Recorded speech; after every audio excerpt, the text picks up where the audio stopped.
ये महाराणा महाराणा कुंभल जी का महल है जो उन्होंने बनवाया था। चलिए अब इसको अंदर से देखते हैं। इसमें बहुत अच्छी अच्छी चीज़ देखने लायक है। चलिए चलते हैं। ये बंद है, ये शायद गुफा है कोई, इसको बंद कर दिया गया है।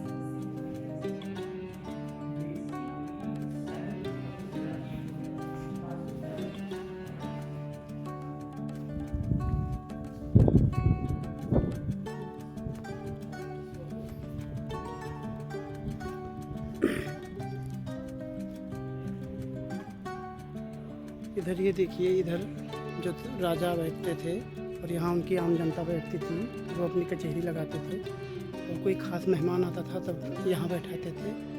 और इधर भी बैठका बना हुआ है और इधर छोटी छोटी खिड़कियाँ बनी हुई हैं जो पर्दा लगाते थे। उस समय पर्दे की चलन थी, रानियाँ बैठती थीं और ये उनकी बैठक हुआ करती थी और यही यहाँ से वो अपनी जनता की सुनवाई किया करते थे। और जो आपको दिखाई दे रहा होगा कुंभलगढ़ राजा के मतलब महल की सुंदरता, बिल्कुल पूरा महल यहीं से दिखाई दे रहा है। ये देखिए, पानी निकालने के लिए उस समय नाली बनाई जाती थी।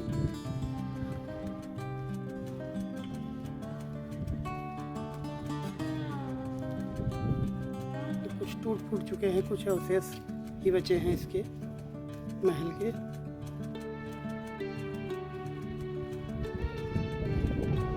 जी आ रहे।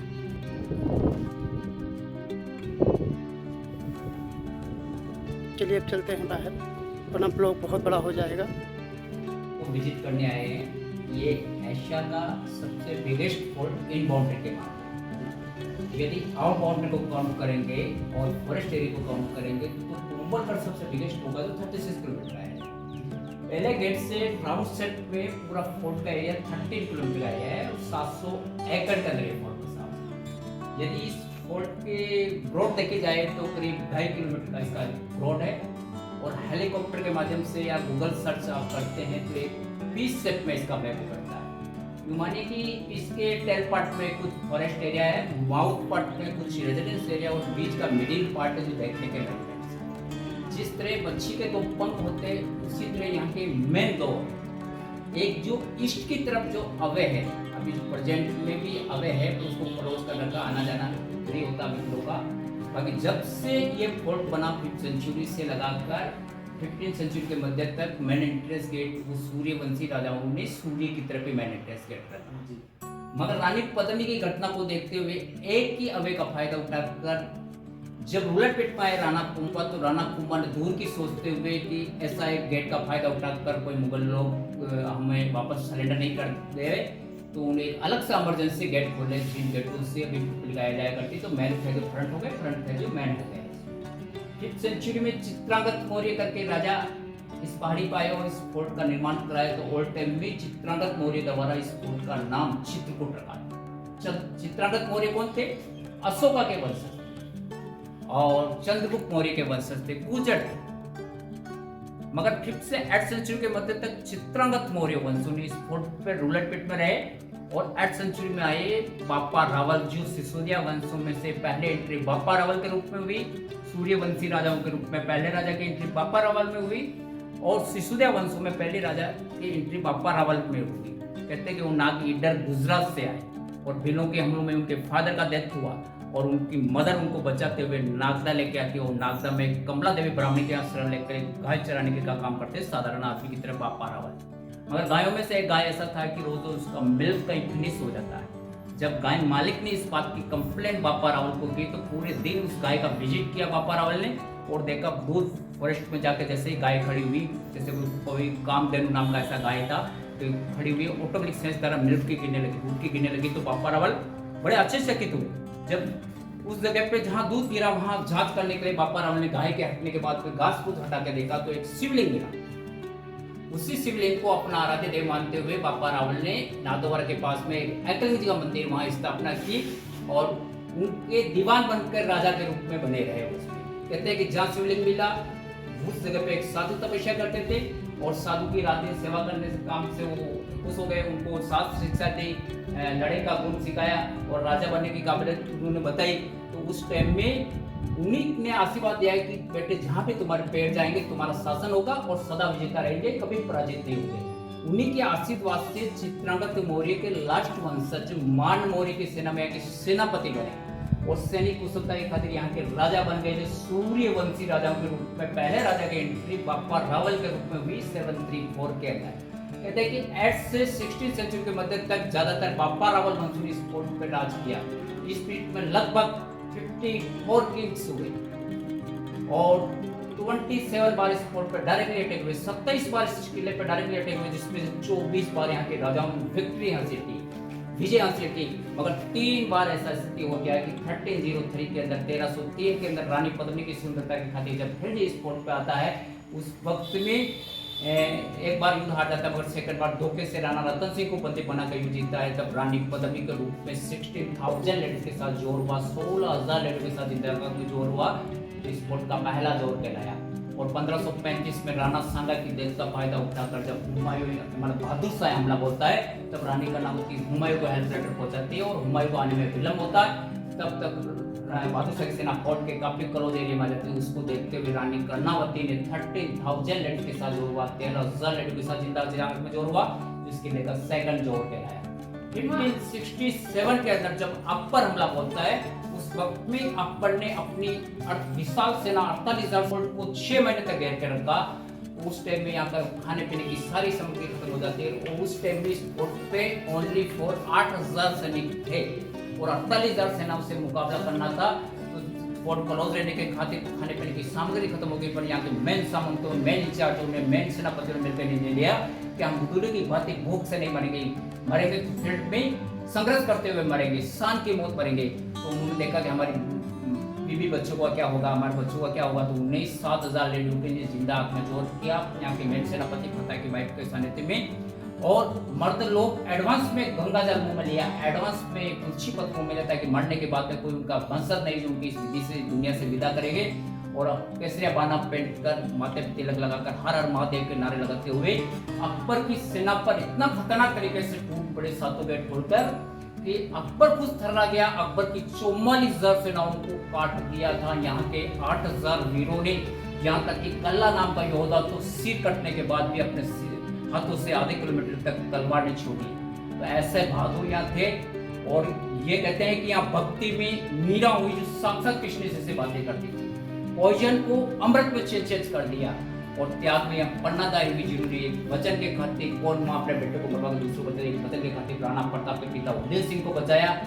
और पतिव्रता में यहाँ पद्मिनी हुई, जो रानी पद्मिनी को खिलजी द्वारा लोभ दिया गया कि हम आपको पटरानी रानी बना के रखेंगे, पर उस प्रस्ताव को ठुकराया उन्होंने और अपना पतिव्रता धर्म निभाया और अपने आप को मरना जलना पसंद किया।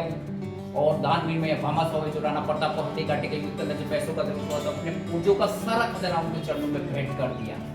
ये शक्ति, भक्ति और त्याग यहाँ के राजाओं ने कभी किसी की अधीनता स्वीकार नहीं की, नहीं किसी के सामने वो झुके। कहते हैं कि राणा प्रताप पे 8-8 संधि प्रस्ताव भिजवाए गए अकबर द्वारा कि हमारे सिलेंडर हो जाए, पर राणा प्रताप ने कहा कि हमारी खून के कचरे में नहीं, कि ऐसी अधीनता स्वीकार करें, हम शान से जिएंगे और शान से मरेंगे।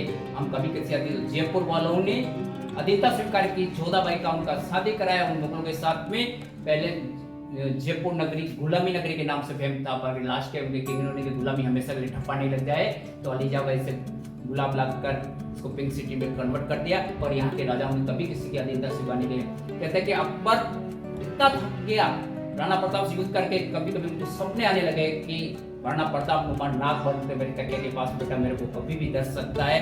और इतना घबरा गया कि उनके जो एक 8.25 फीट के बैलोन खान थे, उनके सेनापति, उनको सख्त आदेश दिया गया किसी भी हाल में यहाँ वापस आएगा तो राणा प्रताप का सिर लेके आएगा, वरना आना मत। उस वक्त में राणा प्रताप का लगभग 7.25 फीट का हाइट था, और राणा प्रताप से 7.25 फीट के उनके सेनापति इतना नरभक्षी था कि चलते हुए बच्चे का मनिया दबाकर उसको मार देता था, ऐसा खतरनाक था। पर राणा प्रताप से उनसे मुकाबला हुआ तो राणा प्रताप ने इतनी खतरनाक तरीके से लड़ाई की उन्हें कि अपनी भारी भरकम तलवार से इतना खतरनाक प्रहार किया कि सामने वाले का सिर कटना लग चीज, सामने वाले की बॉडी के सरंग 2 टुकड़े हो गए और घोड़े के 2 टुकड़े हो गए और जमीन पर नोक लग गए। कितना इमेजिन पावर होगा राणा प्रताप को आपके पास, आप देख सकते हैं। कभी कभी जंगल में रहते हुए आदमखोर शेर सामने से मुकाबला कर देते थे, तो मारना पड़ता, अपने बगैर हथियार के अपने हाथों से शेर को मार सकते थे। तो ये सत्य भक्ति त्याग की बोली है। इतना बलिदान हुआ और यहाँ के राजाओं ने सत्य पर चढ़े और इतना बलिदान हुआ कि कभी लोगों ने इस फोर्ट के लिए बोला गया कि इस माटी से तिलक करो, ये माटी नहीं चंदन है। कहते हैं कि गढ़ में गढ़ चित्तौड़ गढ़ बाकी सब गढ़ैया, और रानी में रानी रानी पदमनी बाकी सब रनैया, ताल में ताल भोपाल ताल बाकी सब तलैया, और राजा में रामचंद्र बाकी सब राजाया हैं। तो ये शक्ति भक्ति त्याग की भूमि है। यहाँ के राजाओं ने कभी किसी के अधिकार नहीं किसी के सामने धोखा किया कभी भी। इस फोर्ट के लिए ऐसा बोला बहुत से जौहर और सती को एक ही मान लेते हैं, मगर जबकि इसमें दोनों में डिफरेंट है। शक्ति अपने हस्बैंड के डेड बॉडी के साथ जलना होता था, मगर औरत को ऐसा वैराग्य उत्पन्न होता था कि औरत अपनी मर्जी से अपनी इच्छा से अपने पति के साथ मतलब सती प्रथा कर दिया करती थी। तो उस वक्त में लोगों ने इसके परंपरा बनाकर सती प्रथा को अनिवार्य रूप कर दिया। तो राजा राम मोहन राय ने विरोध किया और सती प्रथा को बंद किया, जो आपने स्कूल में बुकों में सभी ने पढ़ा होगा। और जब भी यहाँ की औरतों को लगा कि हम हार चुके, दुश्मन हमारे ऊपर आके अत्याचार करेगा, हमारी मान मर्यादा को टेस्ट हो जाएगा, तो दुश्मन के आने के पहले अपने आप को मरना और जलना पसंद करती थी। उसे जोर कहा जाता है। और ये जहाँ आप रॉयल पैलेस में खड़े हैं और जिस दौर से एंट्री होकर यहाँ आए, तो ये एंट्री आप सोच सकते हैं इतना बड़ा रॉयल पैलेस जहाँ 54 राजाओं ने राजा बनकर यहाँ राज करते रहे, तो उनका ऐसा छोटा एंट्री नहीं हो सकता। ये ओनली फॉर घोड़े का चढ़ने का श्लोक था। और सूर्य देव के रथ के अंदर जो 7 घोड़े होते थे वो बड़े इंपॉर्टेंट होते थे, नहीं तो वो युद्ध के अंदर काम आते थे और नहीं राइडिंग के लिए काम आते थे। ओनली फॉर सूर्य देव के रथ के अंदर वर्शिप के साथ यूज किया जाते थे। तो ये 7 घोड़े बंधे का ये यहाँ पे सामने ये जो अस्पताल के रूप में आपको देखने को मिल रहा है, और सामने घोड़े के रोमटेर में रखे जाते थे। और ये मैं रॉयल पैलेस में 54 राजाओं के राजा बनकर इसको कुंभा पैलेस बोलते हैं, जबकि रावल द्वारा किया गया था। मगर 15वीं सेंचुरी में रूलर पीठ में आए राणा कुंभा, तो राणा कुंभा ने इस महल का रिनोवेशन किया, न्यू रूम्स बनाए, काफी फैला बनाया। कि राणा कुंभा का हाइट 7.5 फीट था, मगर उनका गॉड गिफ्ट था कि उनका हाथ भी घुटने से काफी लॉन्ग जाता था। कहते हैं कि कुंभलगढ़ में शिव जी की पूजा करते थे, तब 3-4 फीट ऊंचे शिवलिंग को पकड़ते मानकर उस तरह से लॉन्ग आते। राणा कुंभा ने कभी किसी प्रकार का युद्ध नहीं और 35 वर्ष तक राणा कुंभा राज करते रहे। पीछे से वार करके राणा कुंभा को अपने ही बड़े लड़के उदयकर मार दिया। तो राजा बनने के खातिर, एक राज आ सके खातिर, जैसे ये जानकारी उनके छोटे भाई रायमल को पता लगे, तो रायमल ने अपने बड़े भाई को मार दिया पिता का बदला लेने के लिए। और रायमल के लड़के होते राणा सांगा, और राणा सांगा इतने बहादुर थे कि 15-16 लड़ाई लगातार जीती। उन्होंने काबुल का अफगानिस्तान पे कब्जा किया हुआ था। राणा सांगा का मुगलों के खिलाफ इतना भय था कि वो युद्ध स्थल में परजट होते ही छोटे मोटे मुगलों के सेना तो बैग हो जाया जाते। उन्होंने काबुल का अफगानिस्तान पे कब्जा किया हुआ, यहाँ से उनके राज्यपाल नियुक्त करके आते हैं। और वहाँ मुगलों को पता लगता है कि साथ में अपन एंट्री मार रहे हैं, अगर यहाँ राणा सांगा का एरिया, तो वो बैग हो जाते थे। इतना भय था। राणा सांगा ने अपने जीवन काल में अपने 3-4 फुट को युद्ध में एक पांव में 80 गांव पड़ गए। और राणा सांगा एक पांव के बल से युद्ध स्थल में जाते थे, 100-200 को ढेर कर सकते थे उस टाइम में। और राणा सांगा के 7 पुत्रों में से सबसे बड़ा पुत्र होता था भोजराज, जो मीरा का पति कहलाया, और सबसे छोटा उदय सिंह, जिसको पन्ना दाई ने अपने बेटे चंदन को मरवाया जाए। ये पूरा जो ये हॉल देख रहे हैं, ये पूरा उस वक्त का प्रार्थना स्थल था। और सूर्यवंशी राजा सूर्य देव की पूजा किए बगैर अंजल ग्रहण नहीं करते थे। कहते हैं कि जब सूर्य देव की पूजा करते थे, उस वक्त में दौड़ लगा रहे बाद करते थे। बना और वो जो आगे वाली बोल देख रहे हैं, वह सवा मतलब 50 तरीका सुनने का नहीं सकते। सूर्य देव को विशेष भाषण के हिसाब से कोई डाउन किया जाता है, कोई रथ के अंदर किया जाता है। और सूर्य देव के रथ के 7 घोड़े होते थे। तो ये राइडिंग के लिए काम नहीं करते थे, कोई सवार नहीं बैठता था, नए युद्ध पे जाते थे। ये केवल इंपोर्टेंट घोड़े होते थे जो सूर्य देव के रथ में लगाए जाते हैं। और सूर्य देव की पूजा करने के बाद इन घोड़ों की पूजा होती थी। और ये जो हम ढोल नगाड़े बाद में बजाते थे, नौबत खाना, ठीक है। तो इस महल का वीडियो बनाया इस महल का, और इसमें एक चाचा गाइड मिले, उन्होंने बहुत अच्छी जानकारी दी। चलिए ब्लॉग को करते हैं, मिलते हैं आपको अगले ब्लॉग में। तब तक के लिए नमस्कार, जय श्री राम।